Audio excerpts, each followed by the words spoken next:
Un servidor es zaragozano y bautizado en la Basílica de la Virgen del Pilar.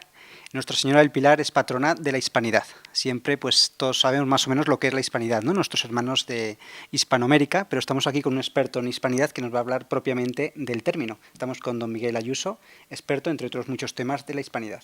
En primer lugar, sería bueno que nos indique, profesor, de dónde proviene el término. Muy buenas tardes. Efectivamente, el término como nombre, como sustantivo no común, sino como sustantivo propio, porque existe el término humanidad, cristiandad, es decir, términos que derivan de humano, de cristiano, pues también hispanidad, como, por así decir, prolongación de lo hispano, tendría un significado como sustantivo común. Pero si lo ubicamos como un sustantivo propio, es decir, con un significado que connota y que denota una gran cantidad de aspectos, podemos decir que es un término que surge específicamente en el siglo XX y que surge en el segundo decenio del siglo XX. Lo acuña un sacerdote vasco, vizcaíno, español, que había vivido muchos años en la Argentina, nada menos que 25 años. Luego vamos a ver que la Argentina tiene mucho que ver con este asunto, con esta palabra, que era don Zacarías de Vizcarra y Arana, que terminó sus días como obispo auxiliar de Toledo, era de familia carlista, probablemente pasado al integrismo nocedaliano, colaborador de Acción Española durante la Segunda República, y es el que utiliza este término para significar el espíritu y la cultura del mundo hispánico, que había sido una durante siglos y que la revolución liberal y las independencias hispanoamericanas había fragmentado.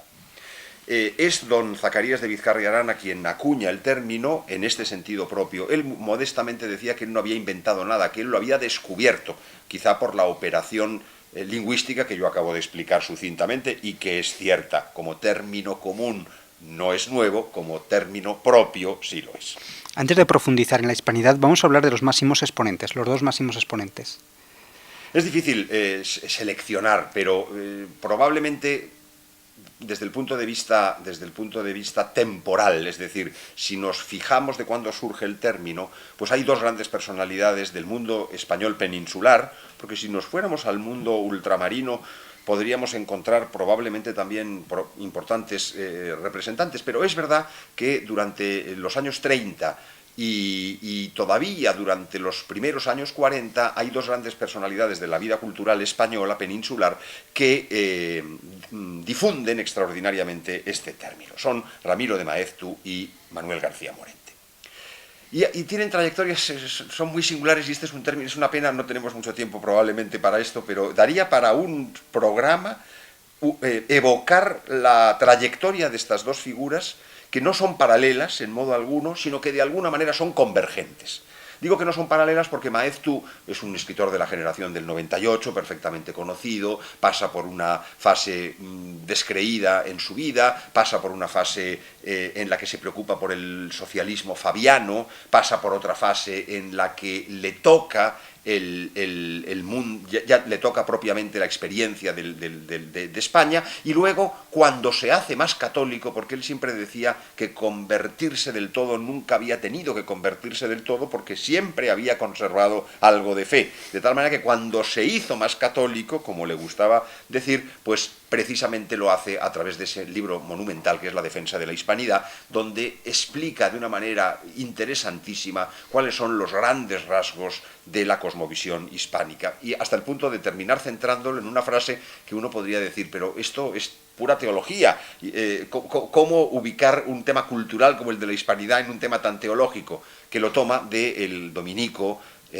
maestro de la teología espiritual de principios del siglo XX, el padre González Arintero, que decía que no hay proposición teológica más fija, más segura, que aquella que dice que a todos se le concede, próxime o remote, gracia suficiente para la salvación. Y en ese hecho de la gratuidad y de la difusión de la gracia hacia todos, la suficiente para la salvación, veía que esa era la encarnación del espíritu hispánico. Luego está don Manuel García Morente. Don Manuel García Morente, en cambio, fue una persona que fue decano de la Facultad de Filosofía de la Universidad de Madrid, era un hombre más bien del mundo laico, del mundo laico en un sentido estricto. Una persona, no solamente probablemente sin fe, sino una persona que, no digo contraria a la fe, porque era una persona exquisita, era una persona educada, una persona correcta. No era el laicismo agresivo, era un laicismo profundo, filosófico, que lo tiene en su filosofía kantiana, y luego le influye negativamente también Ortega y Gasset, personaje nefasto, pero este es otro tema también. Un poquito atormentado, que ¿no? Que no podríamos tampoco evocar ahora. Y don Manuel García Morente es sabido, durante la Guerra de España, los rojos fusilan a su suegro, él sufre una conmoción verdadera, huye a París, porque teme que lo vayan a matar también a él, y estando en París, pues se produce lo que él llama el hecho extraordinario, que luego cuenta en un artículo largo, verdaderamente precioso, que demuestra una gran introspección filosófica y una apertura a la fe. Y ahí, escuchando La infancia de Jesús de Héctor Berlioz, pues hay algo que no es capaz de definir, algo que le llena una gran luz, una gran paz. Bueno, y ahí él sufre una conversión hasta el punto de que terminada la guerra, bueno, durante la guerra, hace propaganda de la hispanidad en Hispanoamérica, y de nuevo aparece la Argentina. Con Maeztu no lo dije, pero Maeztu fue embajador en Buenos Aires durante la dictadura de Primo de Rivera. Es decir, que prácticamente todos los personajes que hemos evocado hasta ahora tienen un punto de conexión con la Argentina. Y estas conferencias muy importantes del año 1937, que se publican en el año 38, las dos se recogen como idea de la hispanidad.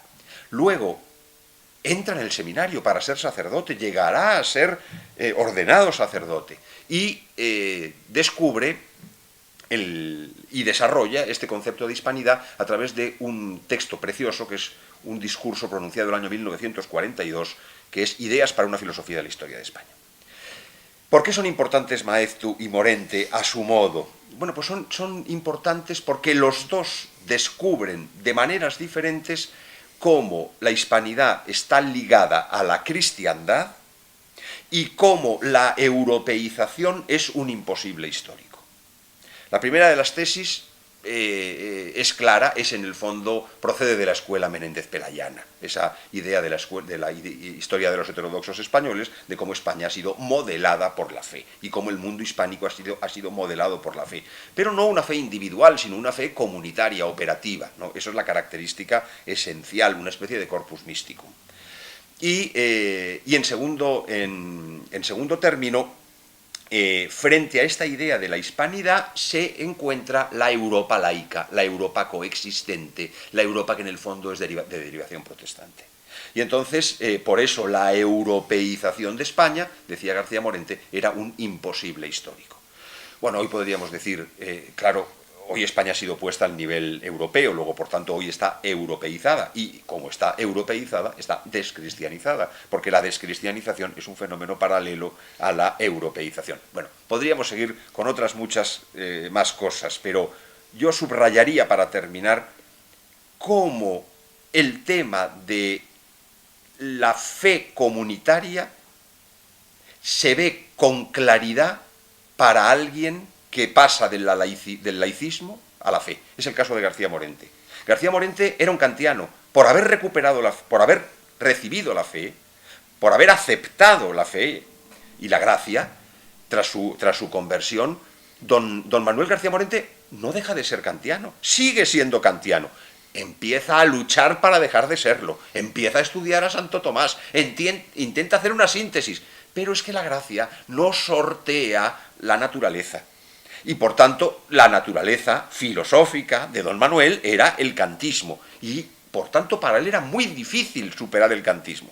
Pero fíjese, en cambio, de un golpe, de una vez, el laicismo se cae y emerge la idea de que España es inconcebible sin la fe y cómo España es incompatible con Europa. Esto es muy significativo. El carácter evidente para quien recupera la fe de la esencia y la entraña de la hispanidad. El corazón tiene razones que la razón no entiende, ¿no? También en el caso de García Morente. Sí, sí, también, sin duda alguna. No es porque esto nos llevaría a un tema muy complejo, que es el de fe sobrenatural y razón humana, la interconexión entre ambos, la famosa tesis de Santo Tomás de Aquino en la cuestión primera de la Suma Teológica, cómo la gracia no quita la naturaleza, sino que la perfecciona. Luego, por tanto, claro, la gracia cuenta con la naturaleza, y la naturaleza de cada uno es la que es, y la de Morente era la que era, como la de Maeztu era la que era también.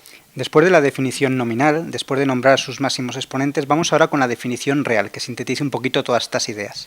Mire, yo creo que el mejor modo de hacerlo es a través de otro gran maestro, posterior a los que hemos citado, es de una generación siguiente, nacido en 1917, es decir, en un momento en el que los autores que hemos citado y hemos manejado hasta ahora estaban en plenitud, es decir, la mayor parte de su obra estaba ya hecha por ellos, que es Francisco Elías de Tejada, uno de los máximos intelectuales de la comunión tradicionalista, del carlismo, en la segunda mitad del siglo XX, y que cuando tiene que explicar el proceso ocurrido en Occidente a partir de la Reforma Protestante, y que termina esa explicación con la explicación de lo que es el carlismo, siempre dice que la cristiandad, la Christianitas Major, ese conjunto jerárquico de pueblos que giran en torno de dos ejes, el sol del papado y la luna del imperio, que es como San Bernardo de Claraval definió la cristiandad, esta cristiandad es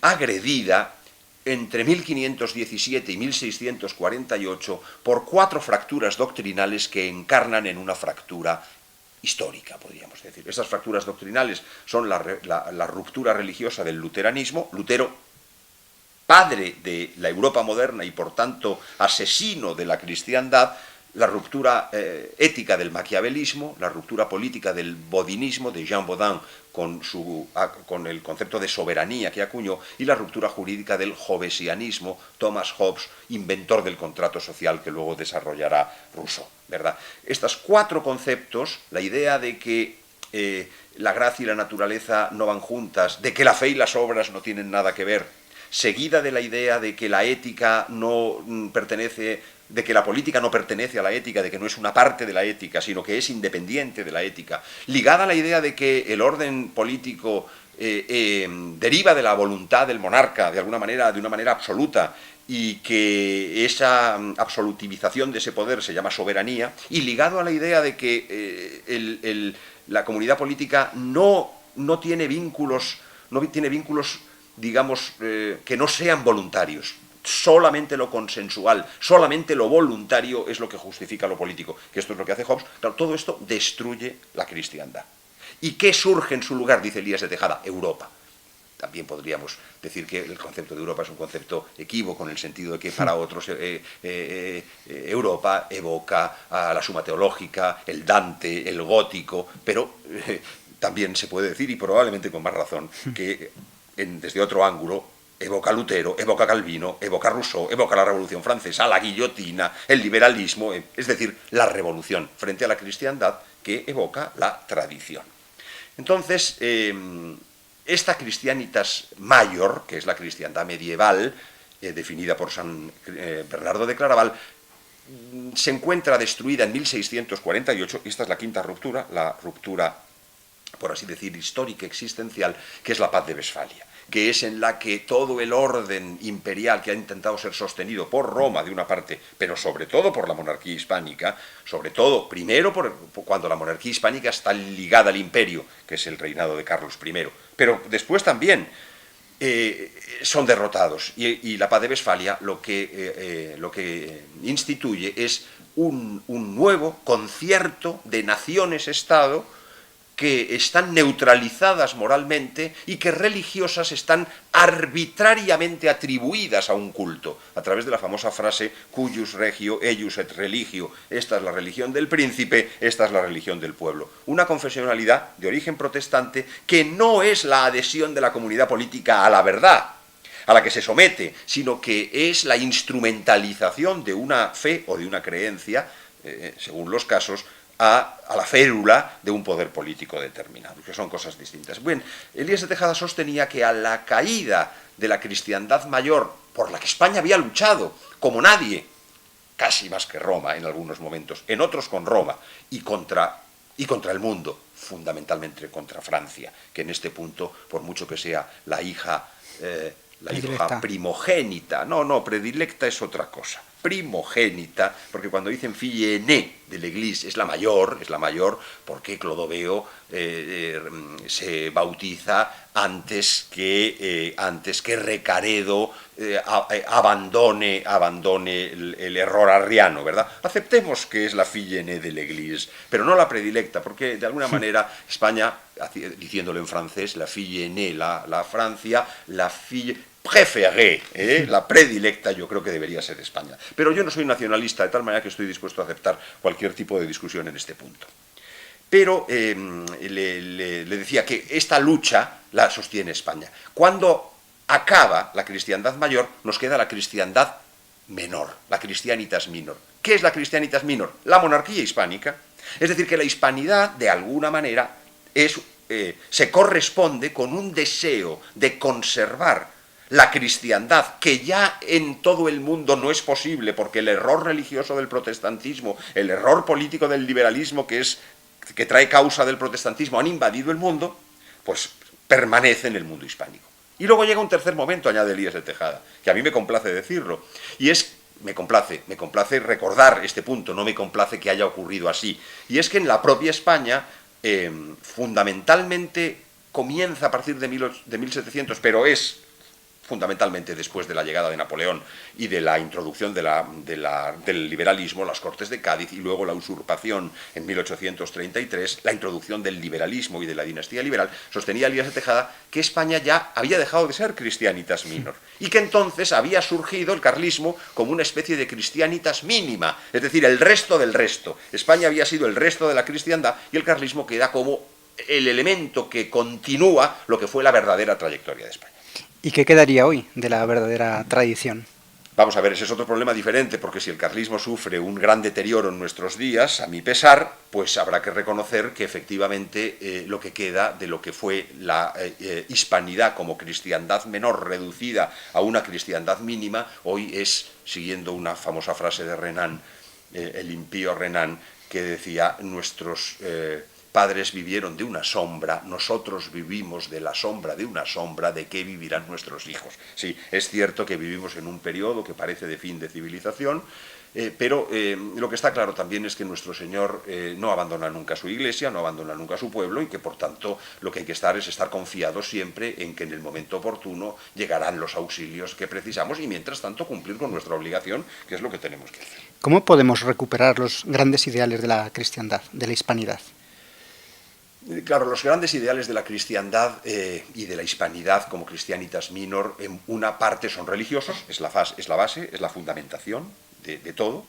En un segundo nivel podemos decir que es filosófico, cultural, es decir, hay una base humana en la que encarna. Volvemos de nuevo siempre a la misma tesis de la encarnación de lo sobrenatural en lo natural, esa conexión que existe entre sobrenaturaleza y naturaleza. Bien, pues es evidente que la fe encarnada y corporeizada en una cultura, hoy diríamos inculturada, si no tuviera las connotaciones tan horribles que el modernismo le ha dado, y también que es un neologismo un poco absurdo, pero en fin, podríamos decir inculturada. Y ahí está un tercer factor que es muy importante y que es uno de los que ha determinado la crisis en el fondo del mundo hispánico, incluso la crisis de la propia hispanidad como concepto, que es corporeizado políticamente. Claro, aquí no debemos olvidar que el concepto hispanidad es un concepto, los franceses lo llaman, de sustitución. ¿En qué sentido es un concepto de sustitución? ¿Qué quiere decir que la hispanidad es un concepto de sustitución? Quiere decir que la hispanidad surge en un momento determinado para suplir, para llenar, para colmar un hueco que se ha producido en un momento determinado. Y claro, ¿qué hueco es el que se ha producido?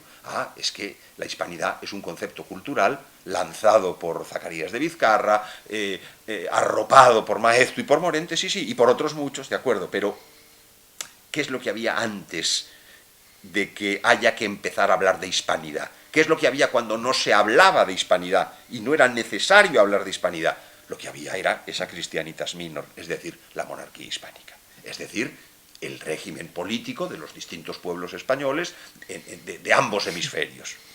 Esa que algunos llaman el imperio, bueno, sí, está bien, pero no es probablemente ni siquiera un concepto técnico llamarlo el imperio español, es la monarquía hispánica, que era como era conocida, la monarquía católica, incluso con muchísima frecuencia, es como era conocida. Y claro, desde el momento en el que la encarnación política de esa fe comunitaria que está desarrollada en una cultura admirable falla, pues evidentemente la debilidad de la hispanidad es mayor. Luego, por tanto, yo siempre digo que la hispanidad va ligada a la fe católica profesada íntegramente y con todas sus consecuencias. Luego, por tanto, todo lo que apunte a la recuperación de la fe católica es construir hispanidad, reconstruir hispanidad, restaurar hispanidad, instaurar hispanidad. Pero en segundo lugar, está claro que aparte de la fe, es una fe, como decía antes, encarnada en una cultura. Luego, por tanto, esa cultura, que es una cultura que ha dado al mundo no solamente una lengua, sino que ha dado al mundo un pensamiento. No hay más que, por ejemplo, seguir no solamente la literatura, sino también el pensamiento filosófico, político, moral, la gran cantidad de escritores políticos y moralistas que existen en los siglos XVI y XVII, el esplendor de la civilización del barroco. La civilización del barroco es en el fondo el modo cultural de hablar de la civilización hispánica. Ya sé que hubo un barroco romano, ya sé que hubo un barroco centroeuropeo, austríaco, bávaro, sí, pero el barroco español tiene unas características especiales. Un gran filósofo norteamericano que vino a España y quedó deslumbrado y enamorado del carlismo y se convirtió en uno de los mayores representantes del pensamiento carlista en la segunda mitad del siglo XX, Frederick Daniel Wilhelmsen, hablaba de la hispanidad como la cristiandad barroca, es decir, como la prolongación de la cristiandad medieval, completaba Rafael Gambra, la prolongación de la cristiandad medieval en el mundo hispánico. ¿Pero por qué empezó a derrumbarse esa monarquía hispánica? ¿Por qué no pudo mantenerse en el tiempo? Mire, bueno, yo iba a decir un tercer factor, que era, claro, el factor teológico, el factor cultural y el factor político. Claro. El factor político, los enemigos de la hispanidad, sí, claro. Mire, es muy sencillo, muy fácil decir Inglaterra. Sí, y es verdad. Es decir, probablemente hay que empezar a reconocer que hay un enemigo internacional que está simbolizado por Inglaterra. ¿Por qué digo simbolizado? Porque efectivamente Inglaterra era un poder político enemigo de lo que representaba el mundo español, pero lo es desde haber caído en la herejía. Es decir, la enemistad de Inglaterra con la monarquía hispánica y con los distintos reinos españoles no es anterior a la caída en la herejía. Lo que determina la enemistad contra la monarquía hispánica por parte de Inglaterra es precisamente el error religioso. Es decir, en Inglaterra se da un poder político al servicio del error religioso. Es un poco la contrafigura de España, que es un poder político al servicio de la verdad religiosa, con todos los defectos que se pueda querer. Entonces, Inglaterra, de una manera abierta, de una manera, en otras ocasiones de una manera encriptada a través de la piratería, en otras ocasiones a través de las logias, fundamentalmente conforme nos acercamos al siglo XIX, esto es clarísimo. Pero este era un plan que los ingleses tenían desde 1700. Hay un opúsculo muy interesante, A Proposal for Humbling Spain, una propuesta para humillar a España, escrito by a person of great distinction, por una persona de gran distinción, en la que en 1700 está explicando lo que va a hacer Inglaterra posteriormente a partir de 1810.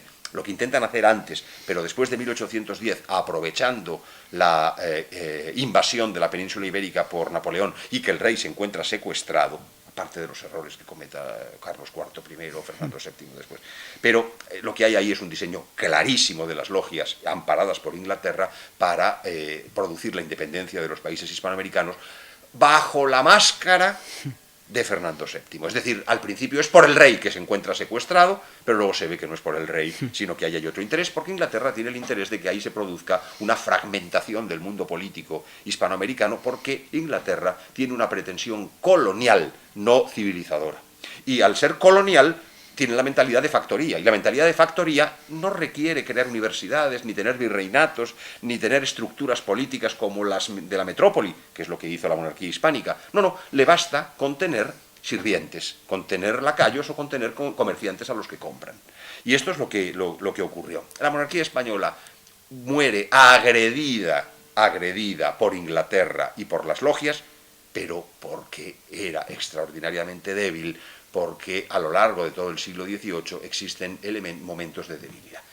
Yo, con todo, soy de los que cree que habría que hacer todavía un estudio muy profundo del siglo XVIII español, porque es posible que nos encontráramos con algo que va contra el tópico de Menéndez Pelayo. Yo tengo gran estima por Menéndez Pelayo como historiador, no por Menéndez Pelayo político, que terminó siendo senador canovista, es decir, terminó estando al servicio de la monarquía liberal.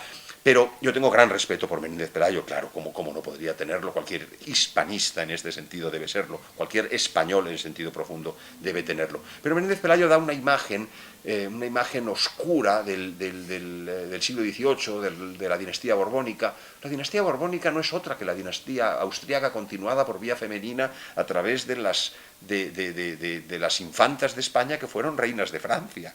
Es decir que, y en el fondo, hay muchos problemas. Está el tema de la Compañía de Jesús, esto no se puede, digamos, al hilo de abordar un tema genérico como la hispanidad, es evidente que no podemos resolver toda la gran cantidad de cuestiones que van apareciendo. Pero yo creo que nos encontraríamos probablemente con una España menos débil de lo que se nos ha contado. Probablemente sin la invasión napoleónica, España mantenía un poderío extraordinario. La decadencia española era decadencia, pero decadencia respecto de los siglos extraordinarios, pero seguía siendo una potencia en todos los órdenes, desde el orden naval hasta el orden económico, al cultural, al político. En todos los órdenes España continuaba siendo una potencia. Lo que fue desastroso fue que, como consecuencia de la invasión napoleónica y de la acción de las logias francesas y de las inglesas, porque ingleses y franceses estaban luchando entre sí en España, en un teatro de operaciones que nosotros sufríamos, pero estaban luchando juntos por la destrucción de España en América. Entonces nos encontraríamos con muchas sorpresas, más allá de cómo hay una penetración de la Ilustración, por tanto, de los ideales enemigos de España, pero en la segunda mitad del siglo XVIII.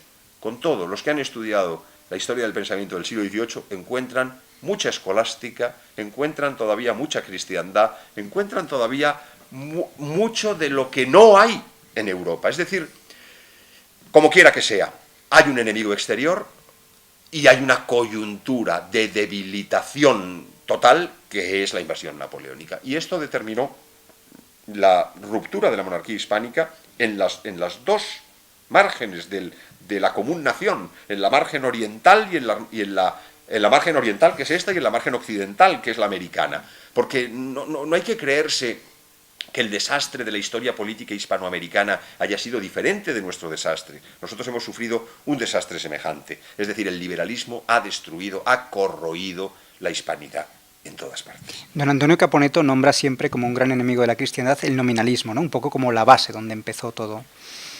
Vamos a ver, desde el punto de vista filosófico, el nominalismo tiene una potencialidad destructiva en sí mismo, porque al destruir los conceptos universales, digamos, toda la filosofía cristiana, toda la escolástica de matriz tomista, se basaba fundamentalmente en conceptos universales que tienen fundamento in re en la cosa. No es un idealismo platonizante, sino que es el realismo moderado, aristotélico, prolongado por Santo Tomás de Aquino. Entonces el nominalismo en sí mismo, claro que tuvo que ver con la crisis de la cristiandad mayor, y por tanto con el surgimiento de los procesos que condujeron a la afirmación de la hispanidad como cristiandad menor. Claro que tuvo, pero probablemente lo es lo es en sí mismo, pero probablemente lo es todavía de un modo mayor a través de su influencia en Lutero. Porque Lutero no es concebible sin la influencia de Lutero, de Occam.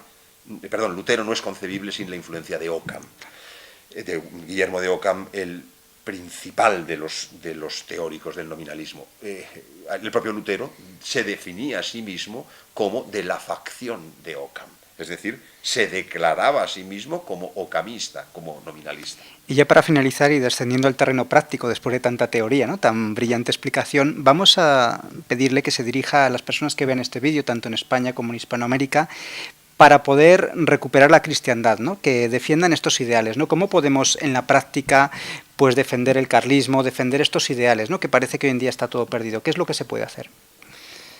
Mire, estas preguntas siempre surgen en todas las conferencias. ¿Por qué? Porque la gente necesita pensar en cómo salir de esta situación. Es un poco lo que Saint-Exupéry, un poco angustiado en su carta al general X, decía: ¿qué hay que decir a los hombres? ¿No? Pues en estas ocasiones nos encontramos con frecuencia ante esto. ¿Qué podemos decir a los hombres respecto? Pues es muy claro y muy poco y muy modesto. Es que Dios es el Señor de la historia, y que por tanto Él da las noches y da las mañanas, las noches oscuras y las mañanas claras, y que en el tiempo en el que estemos tenemos que perseverar y mantener nuestra fe desde el punto de vista sobrenatural. Ahora bien, desde el punto de vista natural está claro que tenemos obligaciones que son de orden natural y que tienen que ver con la pietas, que la virtud de la piedad, que está ligada a la virtud de religión, es en el fondo el cuarto mandamiento, es honrar padre y madre. Entonces nosotros tenemos que honrar a nuestros padres, a nuestros maestros, a nuestros mayores, a los que nos han hecho, a la tradición. El amor a la tradición forma parte de la virtud de piedad. Y tenemos la obligación de amar a la tradición. Claro, luego es cómo se pone en marcha este amor a la tradición. Pues esto es complejo, desde luego se hace siempre a través de llevar una vida cristiana, a través de formarse y a través de actuar en la vida, esa actuación en la vida cultural, política, social o económica, depende de las capacidades Una vida de cada cristiana, uno. pero tradicional, recta, ¿no?, porque hay muchos tipos de vivir la vida cristiana. Sí, bueno, vamos a ver, yo cuando estoy hablando de la vida cristiana, estoy hablando de lo que es la tradición católica, no estoy hablando de lo que es la desnaturalización del verdadero cristianismo a través de un pseudo-cristianismo débil de apariencia, pero que está inficionado por el modernismo. Pero este es otro tema, cómo el modernismo, desde el punto de vista teológico, ha sido la destrucción en teología, en filosofía y en política, porque la democracia cristiana y el liberalismo católico es el modernismo social,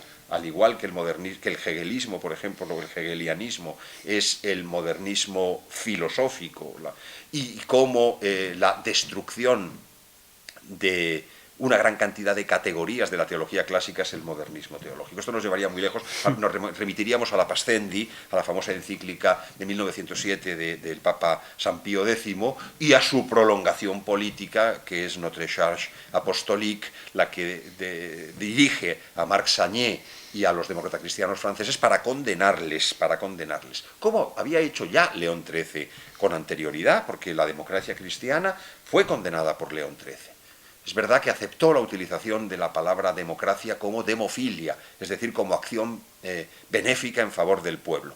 Y es verdad que algún malvado francés añadió, demócrata cristiano, dijo: il a avalé le nom, il avalera l'idée. Se ha tragado el nombre, la palabra, ya se tragará la idea.